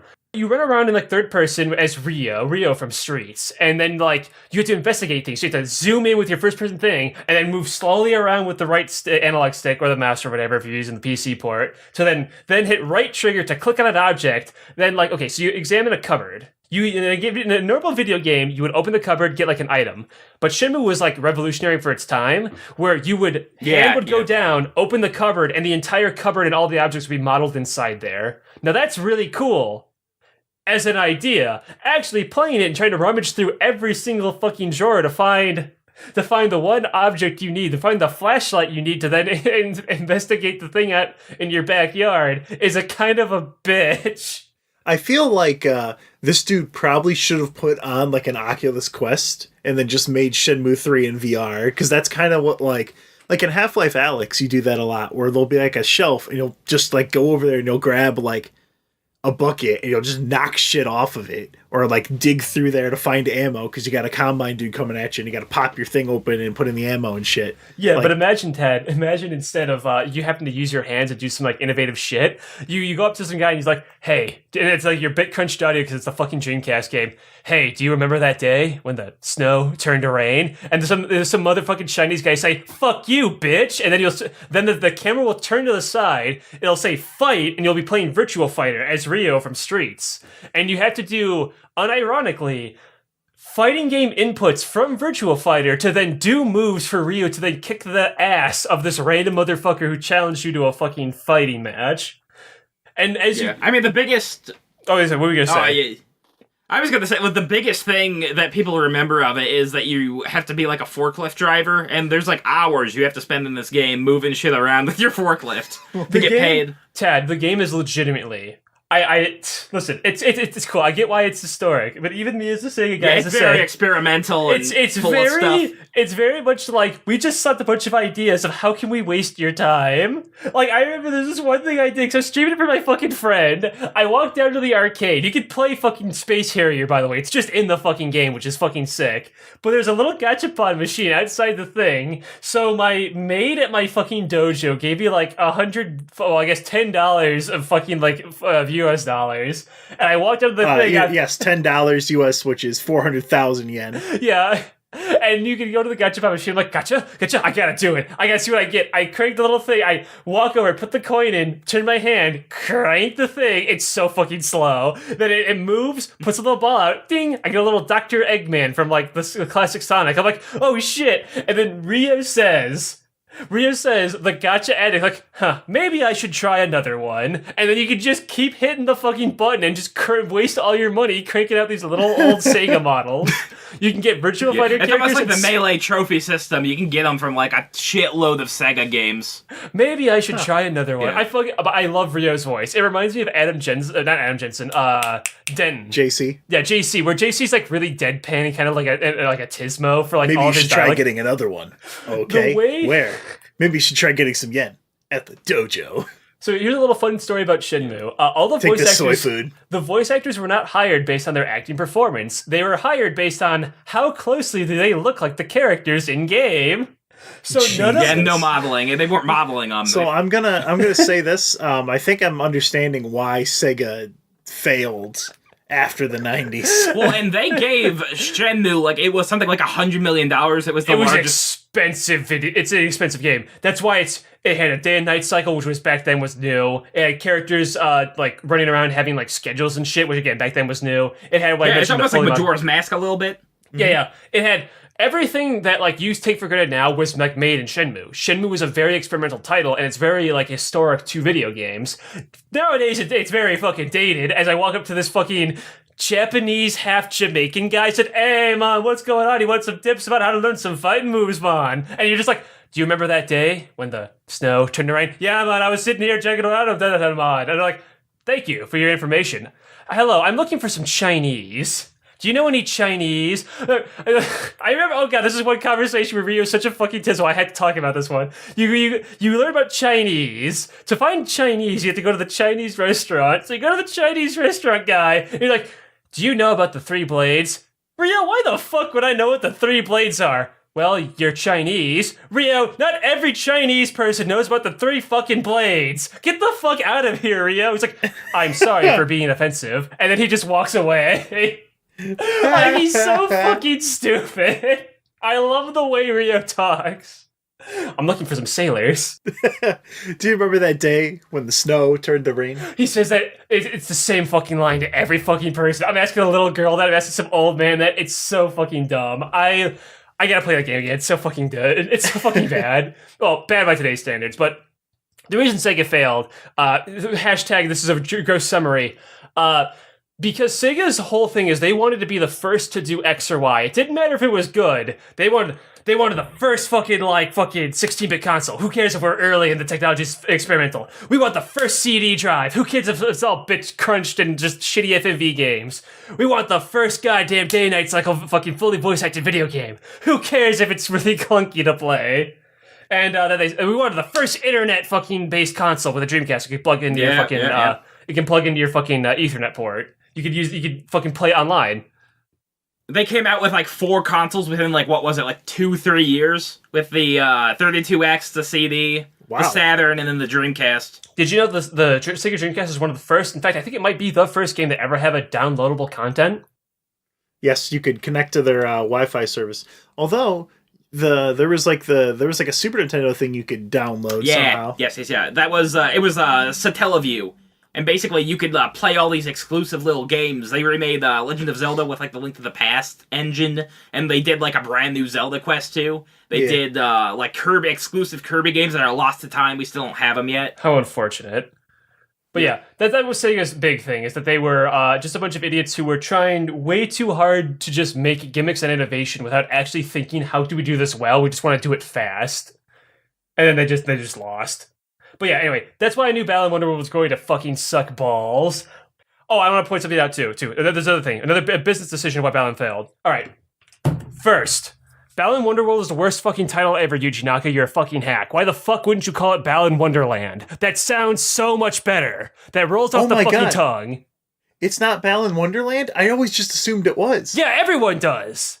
Because it sounds better. Balan Wonderworld sounds like shit. And no, Wonderland is not copyrighted by Disney. It's a public domain thing. Everybody says Wonderland. Yeah. It's like 200 years old. Anybody gets to make an Alice movie. Yeah. Anyway, so 1, stupid title. 2, looks like shit. 3, runs like shit. 4, and this is the biggest one. It came out the same day as Monster Hunter Rise. Literally, what is wrong with you? Have you ever seen that Mega 64 bit where it's like, hey man, we're making Buckshot 2008. Like, guys, the new Halo game just dropped. Fuck! And they're like smashing their fucking keyboards and shit because they know no one's gonna play the game. We have to launch before Halo. Like, why? Push it out the door. Now, Monster Hunter is a big series, but once World came out, it became like mainstream big. That's why I got that fucking Hollywood movie. Monster Hunter is like the big dogs now. You have the audacity, the balls, to put your shovelware-looking motherfucking Sega wannabe-looking ass game on the same shelf on the same day next to the new goddamn Monster Hunter. Are you fucking retarded? I'd argue Squeegee sabotaged it. It's the only thing I can think of is that like we have no it's like the Puppy Bowl where it's like we know no one's going to be watching Animal Planet right now, so we'll just do this. Maybe they go over there and their kids or their snot-nosed little bastards are screaming that they don't want Monster Hunter. They want the other game. There's no way. There's no way, because here's the thing. It can't be sabotage because they did spend money on advertisements. I've seen ads. Even at my Walmart, there's little like things there too. They actually wanted this game to do well. That's the fucked up part. That's the sad part. And they still had this. It's just like a bad game or something? I don't even know anything about the gameplay. It's a bad game. Okay, so I swear to God, it must have been a mobile game at some point. It's a one-button kind of game. Because that's what Sonic was. An endless runner. Well, Sonic was designed, because remember, it's Mr. fucking Sonic. Sonic and like Knights and shit were designed with only having 1 or 2 buttons. Because the Dreamcast the Genesis controller only had 3 fucking buttons, so they wanted to make the most out of it. Like, go play the old Sonic. All he does is run and jump. You don't even have like a run button that you hold down. He just runs. So, Yuji Naka, because he's a stupid fucking old man, trapped in fucking 30 fucking years ago of game design, has this fucking controller with 20 buttons on it, so he just says every single one does the one action. So you jump, and as you get a suit, then the suit does that one thing. But if it doesn't jump, now you can't jump anymore. So you get the little punching costume, it just punches. You get the little dragon fire breathing costume, it just does fire. It just does that one thing. So it's really like a Kirby power up. Kirby can still fucking jump and has movesets, though. Kirby literally has a fucking fighting game fucking moveset for each fucking power-up. Oh, I mean, it's simplified. It's like Smash Brothers was like a direction. But, literally, Kirby has more depth than this fucking game, dude. The Nintendo baby game. The pink baby game. Unironically, like, it's slow, bad, looks like shit, runs like shit, it's confusing, literally, and the level design is just boring. It's just a lot of running, not a lot of obstacles to actually jump on, not a lot of enemies to actually engage with. There's just nothing to do. Imagine, like, Mario Odyssey doesn't have that many pits, but imagine if Mario Odyssey wasn't fun to control, and there was also literally no enemies in it. That's Balan Wonderworld. It's just disappointing. Is it like, it sounds like it's a bad version of Billy Hatcher and the Giant Egg. It looked like Billy Hatcher when I was watching it, because I remember I didn't fucking play it. I bought Monster Hunter. Me, the big Knights fan, made the correct decision. But Fuck, dude. That's how disappointing this is, Yuji. Yuji, I'm literally the person you were trying to appeal to, and I knew you were full of shit. That's how fucking sad this is. But it does look a lot like a shitty Billy Hatcher, and Billy Hatcher wasn't exactly what I would call a AAA game in the first place anyway. So it's not. No. So that's a little bit of that's a micro oof there. But yeah, when I played Billy Hatcher, I went to my friend. Oh fuck, what was his name? I don't remember. But I went there, and all I remember about it is like you got like different hats, and they were kind of fun. And Nathan Berryman, that was his name. And I remember his mom came downstairs and got really mad at him because she thought that he was like not letting me play Billy Hatcher. And I just wanted to watch. I was like, I want to see what Billy Hatcher do. I want to see what that Hatcher do. And that's all I remember about that game. You pushed an egg, I think, and it had a level in Sonic Racing that fucking sucked because it had so many hard curves. Yeah. Oh, I've got a good kid story. So I'm in high school, right? And so basically they teach you to swim in high school, so you have to get in like this dirty pool. And did you hold on, Joe? Would you shower beforehand? I can't remember if they had us do that or not. They probably did. Yeah, probably. So you would shower? Yeah. Scrub a little cinnies? Well, that's actually what the story's related to. Okay. So we didn't shower naked. We showered with like our swimsuits on. So I figured, okay, I really gotta pee. I've been in the pool. I saw a bunch of water. Joe. Yeah. So I figure, okay, well, nobody will really notice or mind if I just pee in the group shower. So I did, and everybody noticed. And then word got out to like the PE teacher. So like I wouldn't admit that I did it, and nobody else would admit because I didn't do it. So we just had to swim laps because someone peed in the shower. Oh, and it was that nasty Joe. No, I mean, people were actually defending me. They were like, "Oh, Joe, he's basically a retard," but I don't think he would pee in the shower. Yeah. So I'm not gonna take the fall for that. Yeah, they trusted you, Joe. Yeah. I don't think I understood the concept of it being yellow would stand out against the water. And I drink a lot of soda and stuff in the day, so I'm sure it was bright yellow. I imagine you're there, just whip out your fucking dick in the shower, and you start peeing, and everyone just starts like, no, I just peed in the swimsuit. It's even worse. Yeah, just running down my leg. Okay, so Joe, here's the thing about that. I think I know why they thought you were retarded, because if you took your cock out, you at least had the audacity to not piss yourself. But when you do it with the pit still on, it implies that you're too stupid to realize what you're doing. I didn't want to have to walk 5 feet over to the toilet in the in the place. Yeah. I mean, at least we could say he didn't piss in the pool, right? I did that as well. Yeah. What? At the high school? Why? It's just urine. Really? It's just urine. Oh my god! I think almost everybody did. No. I don't think people got out of the pool to piss. Oh. Yeah. This is why I can't go swimming anywhere, Joe. You can't go swimming with your cousin. No. He'll push you off the diving board and pee next to you in the water. Oh, what's wrong with you? I wouldn't necessarily pee nowadays in the pool. I understand that you can get out and use the restroom. But back in the day, I mean, I enjoyed swimming, so I wasn't going to get out of the pool if you didn't have to. Oh, fuck. Yeah. Last time I swam in a public pool, I surfaced out of the water and I had a Band-Aid on my fucking face. Oh, sure. Yeah, it just fell off of somebody's foot. Like, they just had diabetes foot, but grandma wanted to go swimming, so, yeah, they popped her in. It's just swollen, giant swollen, and then like, a Band-Aid will cover the ooze. The secret of the ooze, the new Teenage Mutant Ninja Turtles movie. They go to the nursing home. Yeah. Oh. They have to babysit Splinter because he's got dementia now and he won't stop like putting him into the microwave and leaving it there for 10 minutes. So they had to pop him in the home. There's a fucking YouTube video that's middle-aged Mutant Ninja Turtles, and they're all just working like 9 to 5 jobs, and Splinter's in like the elder care home. Yeah, nobody's taking Tylenol and like trimming his hedges. Yeah. Ugh. Now, I was gonna. What about you, Alex? Did you ever pee in the water? I've never pissed my swimming trunks in the shower, so unfortunately Joe's got me beat there. Oh, yeah. I've got cool stories. When I was little, very little, like 5 or 6. First time I went to visit my dad in Florida, I peed into a pond, and later that day, I wanted to look what was on the roof, so I stood on top of this barrel that was full of roofing tar, and I fell into the roofing tar. Okay. And then I had to take a bath, and I had to get all the tar off of me. Yeah. Do you know what my dad called me when he found me? I can imagine. He said it. Yeah, he called me that. Yeah. And that's a Disney Channel movie. That's what that's from. That's from Song of the South. Oh, okay. Yeah. It's a fun Disney Channel movie. They were just like, they decided they can profit off the backs of black people until about 1980, and then they put it away. Yikes. Yeah. Now not a Disney Plus? No, you're not allowed to watch it. Actually, you're not allowed.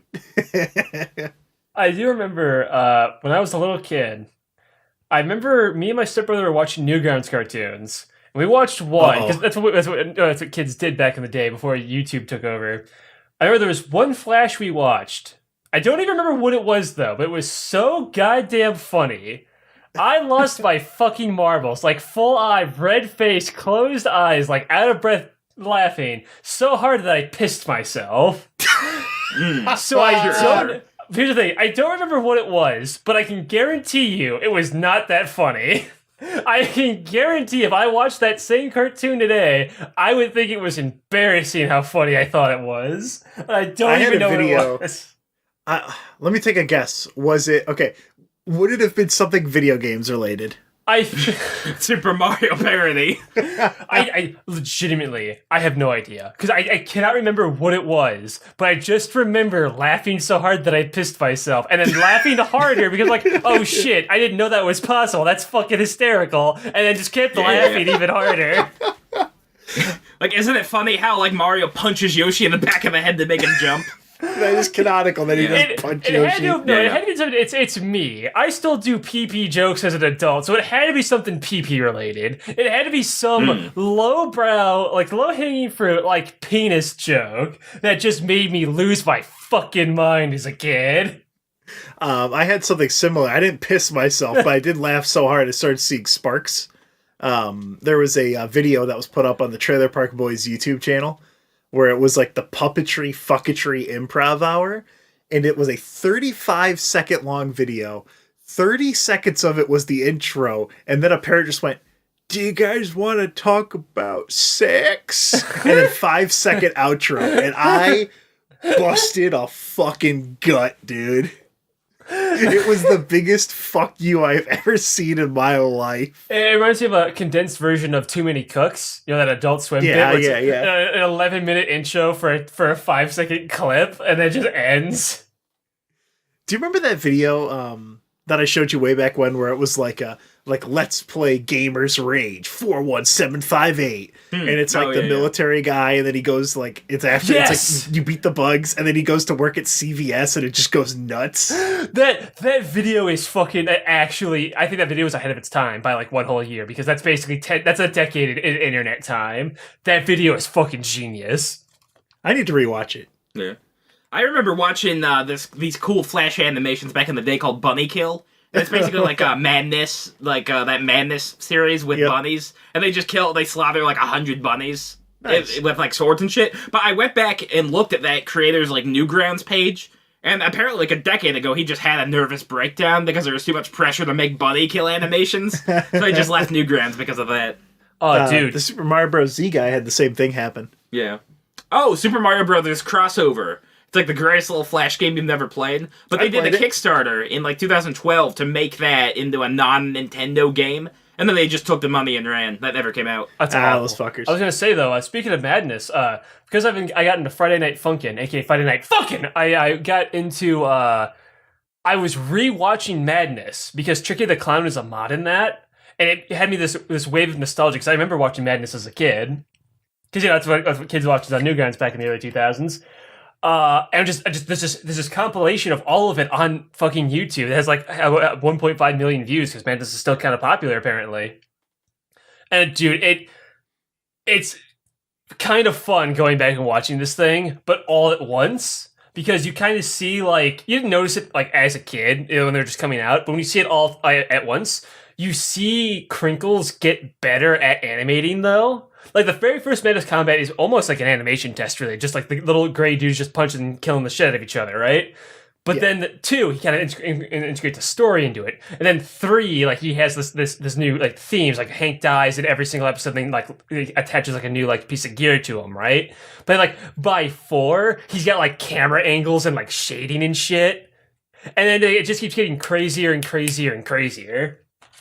Like, I highly recommend if any of you guys, because I'm sure you guys have seen Madness, at least one of them, or at least one of the spin-offs of Madness. I played the game. There was like a cool Newgrounds game. There's a few of you those. could just spawn in people and kill them, I guess. Yeah, I played that too. They're making a game on Steam. It's going to come out allegedly this year, called Project Nexus. They have a demo that's playable right now on Steam. It's fucking sick. It's just nice to revisit. It's nice to revisit an old thing, but still actually enjoy it and not get disappointed. There was a Flash series I went back and rewatched, and I remember it held up really good. It was by that Korean guy. There was like the cat dude and the bunny girl, and it was like front page Newgrounds for a really, really long time. Yes. I think it was called There She Is. That still holds up. I'm a big fan of David Firth's Flash animation stuff, the Salad Fingers guy. He did like some really like funny and really horrific kind of animations. Yeah, does Salad Fingers still do stuff? Probably. Yes. Yeah, he is. He does like one video a year, basically, because he spends so much time animating this shit. But yeah, he just made like a new Salad Fingers animation about 2 or 3 years ago, and right now he's working on Burnt Face Man. Ooh. Yeah, kind of like a parody of superhero trend way back in the day. It was already gearing towards that. That's kind of fun. Yeah. I think. Is there anything else you want to mention? Yes. There's one last question I had that I think is going to be a fun one. That'll make this a 2-hour long episode. Fuck it, we're going 2 hours. Fuck it. Now, Tad and Joe, have you ever played a video game that's content and its quality has ruined every other video game ever for you? Half-Life Alyx. Next question. Not even a joke. Not even a joke. That's how long I had to think about it, Alex. Yeah. You're a flat gamer. You wouldn't understand. It's true. I didn't buy 2D gamer. An $800 console to play Half-Life Alyx. It does look good, though. I had to spend $1,100 on a computer or something. I spent a lot of money on this stupid toy, but I also hadn't upgraded my computer since I lived at home. Yeah. You probably needed a new computer anyway. Yeah, so it just kind of it landed there. But I've never been so immersed into a game as I have been Half-Life Alyx. Yeah. I've talked only lightly about it because I don't want to spoil stuff about it. The way that you interact with the world in a VR game like Alyx, in which you can actually interact with a lot of the world, completely changes. Like, if I walk through a hallway and if I walk through one of the offices in the first Half-Life, I walk through there and that's pretty much the end of it. In Alyx, I physically go and open up doors and go in there, and I get down on one knee to look under the desk for shit, open up file drawers, put my hand up, over, and then down into it, because I can't just put my hand through it. I have to go up and around as if it's a real physical thing in the world.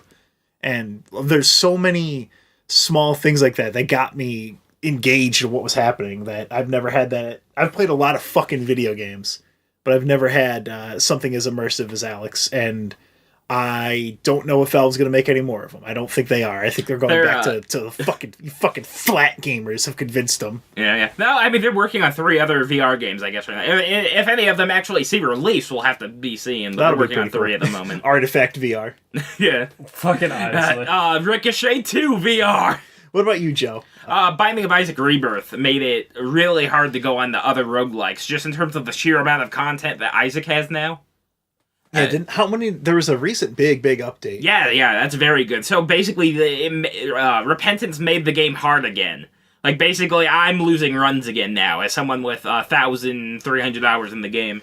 Now, is this hard because you have made decisions to play it? Now, is hard mode actually hard mode on these character runs? Yeah. So basically what hard mode does is... I haven't looked into all the changes because I still want the mystery. This expansion's only been out for a week and a half. Yeah. But hard mode makes health harder to come by. The shot speed of the enemy bullets are increased. So you gotta be on your toes now. And also, the main gimmick of this expansion is every single, like, whenever you start a run, you're in basement. But then a locked door opens up, and you can go into this place called, like, the Dross. And it's all new enemies, all new bosses, and harder enemies and harder bosses. So you could play normal Isaac, I assume, sharing the items, or you could just go, fuck this. It's like playing Pokemon Black and White.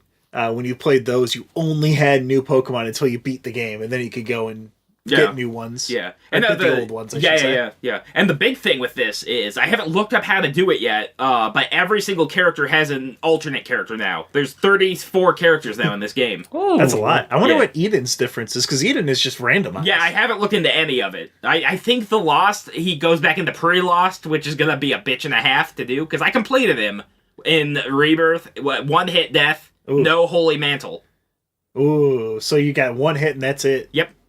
Damn, that'll be hard. Yeah. I might just cheat and unlock everything. Yeah, you can do that, but the Repentance is really worth it. It just came out. I'm having fun with it. Now, what I was gonna say, this is more from like a narrative perspective instead of gameplay one. Minecraft ruined video games now. Undertale. Now I want to make it so that there's an alternate path in every video game if I hug my goat mama. I'm gonna skip that joke. The game that actually ruined things for me is very interesting, and I'm dead ass serious making this from like a narrative perspective. I'm dead ass serious. Divine Cybermancy has now made every other video game about like a meta narrative completely fucking redundant because I cannot stop thinking about and then start busting a fucking gut. And then whatever game that I'm playing is now completely brought me out of the game because it is nothing compared to Let me explain. From the recommendations of a couple of fans, I finally got around to playing OneShot, which was really big a few years ago. Now, OneShot's a game that reminds me a lot of the movie Thief and the Cobbler, where it's not necessarily designed to be a good movie with like an entertaining story. It's just made to be a fucking an animation flex, like, oh yeah, I made ones with all the frames and everything's hand-drawn. It took 30 years just to not finish it. Like that scene of him being chased out of the castle with like all the checkerboards. They didn't design this to be like an enticing scene. They designed this as just like, look how good this looks. Or this old lady sitting there blinking her eyes separately for 13 like seconds. Look at how fucking well animated this is. Just flexing and fucking groaning and moaning loudly every fucking like scene in that movie. Who cares if Zigzag's voice actor literally died before the movie came out? Look how well animated this is. And then look at we got stolen by Warner Brothers and they finished the movie. And it looks like shit. Yeah. Everyone hates it. And people know the story of Thief and the Cobbler, but not the. It's interesting. Yeah, that movie got fucked hard. Yeah. But not that second part, but the animation part where it's all like you've seen it, right, Joe? The recobbled cut. I haven't. No, I've heard about it. Oh, it's actually free on YouTube. In fact, I showed it to Tad, so he knows what I'm talking about. Where again, okay. Yeah, it's just like, look at all. There's like a scene where it's like, look at all these. It's like a collapsing giant robot. So there's like gears everywhere, and everything is synchronized, and it's all perfect.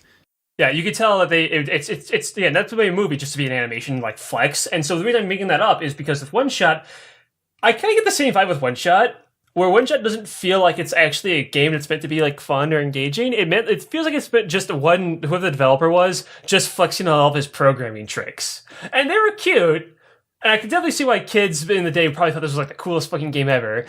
But I've played metagames before. I played Divine Cybermancy, so metagames no longer mean anything to me. So when I'm playing OneShot, like there's this cool little trick where it's like, we scanned ourselves down and we stored ourselves into your documents folder. Please find us and drag us back into the game folder. So you go into your documents file, there's a little JPEG of the character, then you drag it, and as you're dragging it, they disappear from the screen. You put them in the game file, boop, and they pop back up. That's cute. What if you just delete it? I don't know. I didn't try that. That probably would have killed them. What if I delete System 32 on my computer?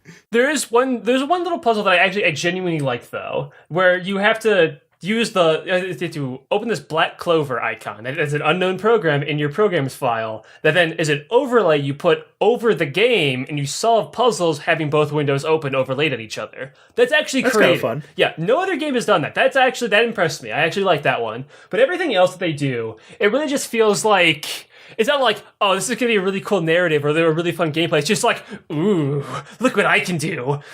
Oh, you have to solve this puzzle. We stored it somewhere you can't miss it. I made it your wallpaper. Yeah, look at that. And, it's in your documents file. And, I put this image in your images folder.